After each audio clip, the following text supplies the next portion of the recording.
Bonjour tout le monde. Dans cette vidéo, on va faire la correction de l'examen local janvier 2020. La première partie, c'est la restitution des connaissances. هنا كتكون فيها تسمية ديال النقاط. L'exercice الأول, bien la première question. Précisez le chiffre convenable devant chacune des suggestions A, B et C suivantes en mettant une croix. Donc, عليها 3 ديال النقاط. Première proposition. Donc, le kwashiorkor est une maladie due, est-ce que à une carence en vitamines, نقص في الفيتامين, manque de protéines, نقص في البروتينات, pénurie d'aliments énergétiques, خصاص في الأغذية الطاقية, carence en calcium, يعني نقص في الكالسيوم. La bonne réponse, le kwashiorkor est dû à ou bien est une maladie due à manque de protéines, يعني نقص في البروتينات خصوصا البروتينات الحيوانية. Deuxième, pour mettre en évidence l'amidon, on utilise يعني للكشف التجريبي على النشويات أو النشا, on utilise نستعمل solution de Fehling avec chauffage, oxalate d'ammonium, eau iodée, nitrate d'argent. هادو sont des réactifs. Donc le réactif اللي هو خاص بالاميدون هو لو يودي اللي كيعطي الكولوراسيون بلو avec bien sûr la présence de l'amidon, mais il reste jaune orange avec l'absence de l'amidon. Voilà la bonne réponse, eau iodée. Les cellules extraient l'énergie nécessaire à leur activité et à leur reproduction. Est-ce que par la matière organique, par des vitamines, les sels minéraux ou bien l'eau? La bonne réponse est la matière organique, parce que la matière organique elle est riche en énergie, ou bien c'est un aliment énergétique. Par contre, les vitamines, les sels minéraux, l'eau sont des aliments minéraux, donc ne fournissent pas l'énergie. On passe à la deuxième question. Écrire devant chaque terme le chiffre de sa définition. Donc, 2 points. On a des définitions et des termes. Donc, chaque terme la définition ديالو هنا. Première définition, composés organiques ou minéraux entrant dans la composition des aliments. Donc, نقلبوا على la définition اللي غادي تكون ou bien le terme associé. La quantité d'aliments simples qui couvre les besoins du corps ou bien en 24 heures, les aliments nécessaires à la composition corporelle et à la croissance, et un produit chimique organique qui ne réagit pas à la réaction mais la catalyse. Pour la définition, ou bien la première définition, composés organiques ou minéraux entrant dans la composition des aliments. Donc, la définition de le terme, ou bien les aliments simples.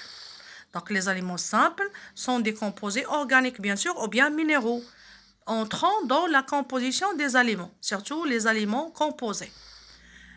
Deuxième définition, donc par la ration alimentaire. La ration alimentaire, c'est la quantité d'aliments simples qui couvre les besoins du corps en 24 heures. Troisième, c'est les aliments constructeurs, ou bien des aliments bâtisseurs.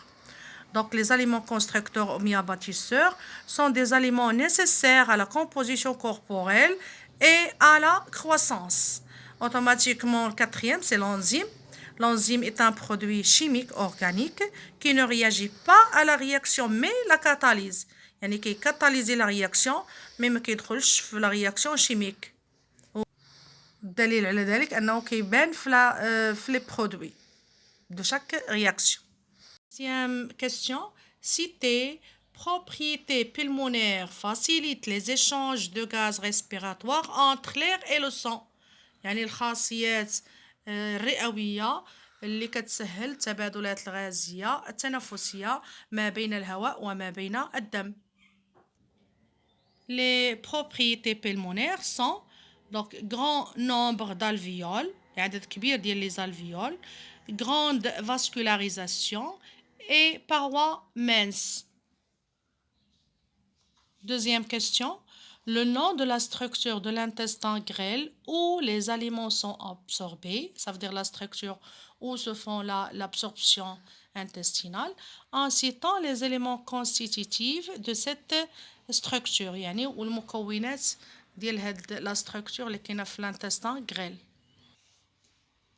La structure, c'est la villosité, les constituants, donc cellules, capillaires, tissu épithélial, vaisseau lymphatique.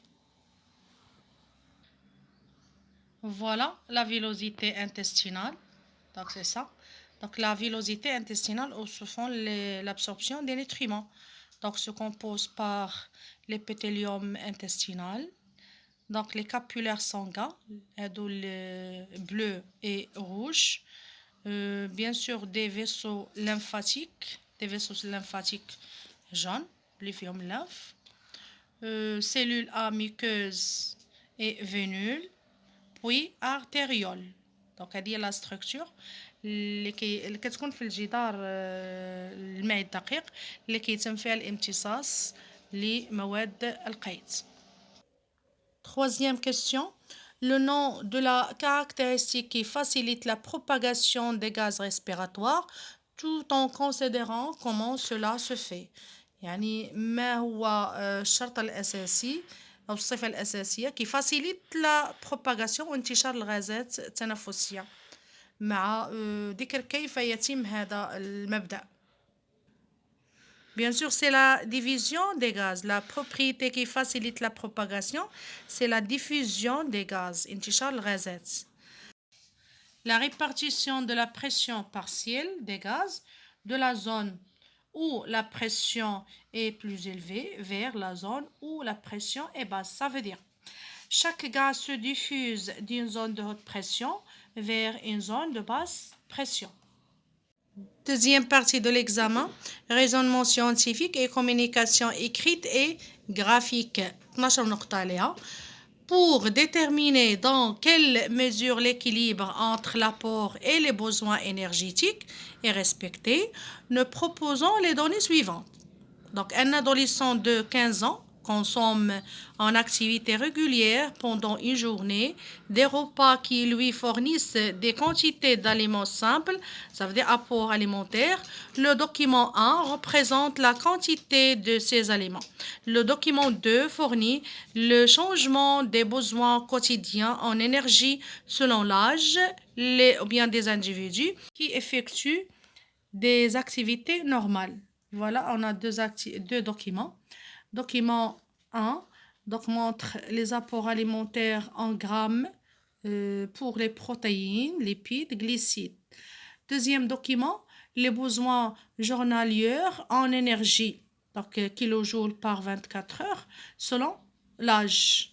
Donc, la première question, calculer l'apport énergétique quotidien de cet adolescent à partir des données du document 1, sachant que 1 gramme de glucides ou bien de protéines libère 17 kJ d'énergie et 1 gramme de lipides libère 38 kJ d'énergie. Donc 1 gramme بالنسبة للليبيد كيحرر 38 كيلوجول و1 غرام ديال السكريات وديال البروتينات كيحرر 17 كيلوجول دينيرجي.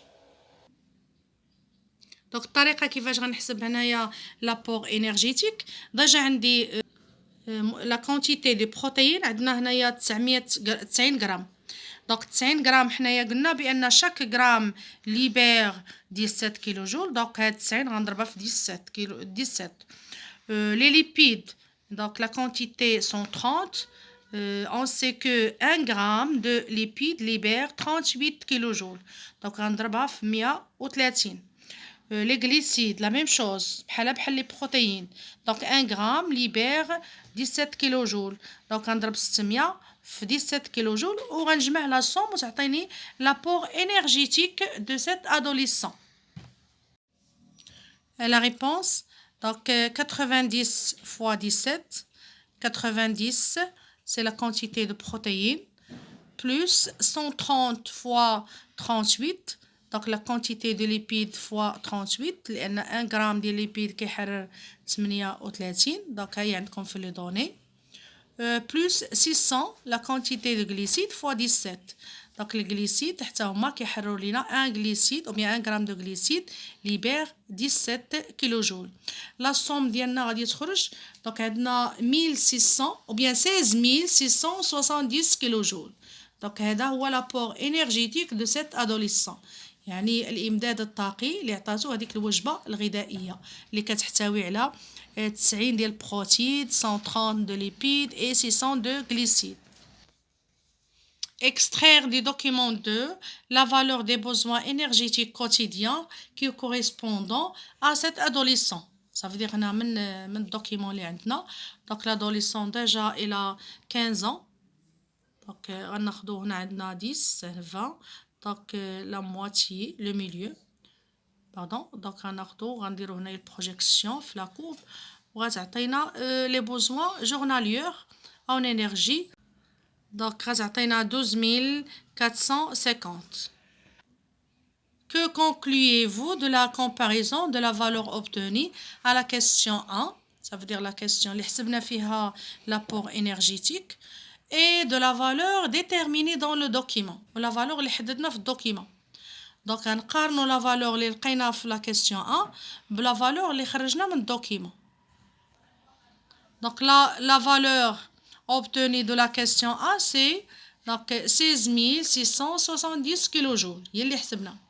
Mais la valeur déterminée par ou bien dans le document 2, c'est 12450 kJ. Donc, on قارنوها كتبان لينا بين l'apport énergétique أكثر من les besoins ديال هذاك l'adolescent. Donc, il y a une différence entre l'apport alimentaire et les besoins journaliers en énergie chez l'adolescent. Donc, bien sûr, كاين واحد الفرق. On conclut qu'il consomme autant qu'il a besoin. يعني كيتغدى ولا كيستهلك واحد الغذاء اللي هو زايد على الحاجيات ديالو اليومية. bien sûr غادي يتصاب من بعد بواحد المرض اللي نتوما شفتوه في الكور اللي هو l'obésité. اللي هي السمنة. Quatrième question. Que recommandez-vous à cet adolescent pour une alimentation équilibrée en termes de quantité d'énergie؟ يعني النصائح باش تكون عنده واحد التغذية متوازنة. دونك كيف ما كتوضح لينا الدوكيمون هاد لادوليسون خدا واحد لا كونتيتي كثيره ديال لي غليسيد بيان سور حتى لي ليبيد، ولكن عندنا واحد الخصائص في لي بروتين. باش غنصحوا هاد لادوليسون باش تكون عنده ليكيليبر دونك il consomme donc moins de glucides, moins de lipides et plus de protéines. يعني يزيد في البروتينات وينقص في لي ليبيد وينقص في لي غليسيد باش تكون عنده واحد l'alimentation équilibrée. On recommande à cet adolescent de consommer moins de sucre et de graisse et plus de protéines, surtout d'origine animale. آخر تمرين 4. Pour révéler les éléments essentiels de l'activité des organes proposant les documents 1 et 2. Donc 6 points. En analysant les données des documents 1, précisez l'organe qui consomme la plus grande quantité d'oxygène. العضو اللي كيستهلك أكبر كمية ديال الأكسجين. D'après le document راه غيبان لكم هو le cœur. La moindre quantité d'oxygène. أقل نسبة ديال الأكسجين. Donc l'organe qui consomme la moindre quantité c'est le rein. Déterminer l'organe le plus actif يعني اللي كيكون نشيط كيبذل واحد المجهود كبير هو le cœur. علاش؟ لأن il consomme une grande quantité d'oxygène. C. Déterminer la relation entre l'activité et les organes et la consommation d'oxygène des documents ou bien à partir du document 1. Plus l'organe est en activité, plus il a besoin d'oxygène pour la production de l'énergie. Donc, madame أن العضو دائما في نشاط en activité, donc il a besoin de l'énergie pour produire l'énergie nécessaire à cette activité. Donc, l'oxygène est un élément essentiel à la production de l'ATP. Donc, C6, par la réaction, il y a C6H12O6 plus O2. Donc, ça donne l'énergie plus ou bien CO2 plus H2O. Donc, à partir de l'analyse du rapport des gaz dans les deux vaisseaux, donc document 2, les vaisseaux A et les vaisseaux B. Détermine lequel est une artère et lequel est une veine. D'après les données, donc la quantité d'oxygène elle est très élevée dans le vaisseau B. Donc le vaisseau B c'est une veine. Et le dioxyde de carbone elle est très élevé dans le vaisseau A. Donc le vaisseau A, c'est une artère. Déterminer le sens de transport du sang en plaçant la marque, bien sûr croix, dans la case appropriée. Donc maintenant flèche 1 et flèche 2. Donc on a les deux flèches. Bien sûr, il a l'organe poumon. Donc le sang sortant du poumon, il est riche en oxygène. Donc on a 150, on a 200. Donc le sang sortant, il est riche en oxygène. Donc le sens de transport du sang, c'est la flèche 2. C'est la flèche 2. Donc هنا بالنسبة l'organe il اعتبرنا قلنا poumon parce que au niveau des poumons le sang s'enrichit en oxygène. Par contre il اعتبرنا l'organe هنايا comme cerveau, muscle ou bien les reins ou bien cœur. Donc il consomme l'oxygène. Il est responsable à son activité. Puisqu'il consomme l'oxygène, donc la quantité de l'oxygène devient très basse. Il y a les deux flèches. Donc il y a une différence. Il y a l'organe poumon. Donc c'est la flèche 2. يعني أن الدم اللي كيدخل pauvre en oxygène, il sort riche en oxygène. Mais il y a l'organe, par exemple le cerveau, les muscles, le cœur, les reins. Donc le sang, il entre riche en oxygène et il sort pauvre en oxygène. Ça veut dire la flèche 1. Donc la flèche 2 pour l'organe pulmonaire. Par contre, la flèche 1 pour les autres organes.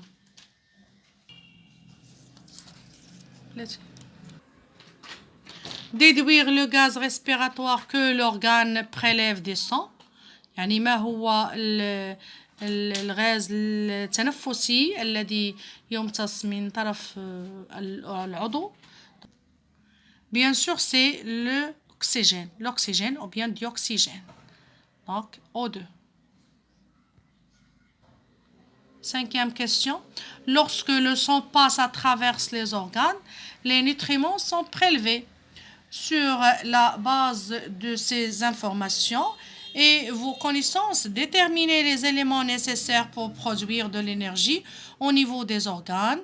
Donc, bien sûr, l'élément, c'est l'oxygène. L'élément A, c'est l'oxygène. L'élément 2, c'est le glucose. Résumez par réaction la production de l'énergie au niveau des organes. Bien sûr, la réaction, donc on la réaction de l'oxydation de glucose, c'est 6H12O6 plus 6O2. Donc les produits 6CO2, 6H2O et énergie ou bien l'ATP. Donc il y a la réaction de production de l'énergie nécessaire à l'activité cellulaire. إن شاء الله مازال غنزيدو نماذج أخرى للتهيؤ الجيد للامتحان المحلي إن شاء الله. بالتوفيق جميعا.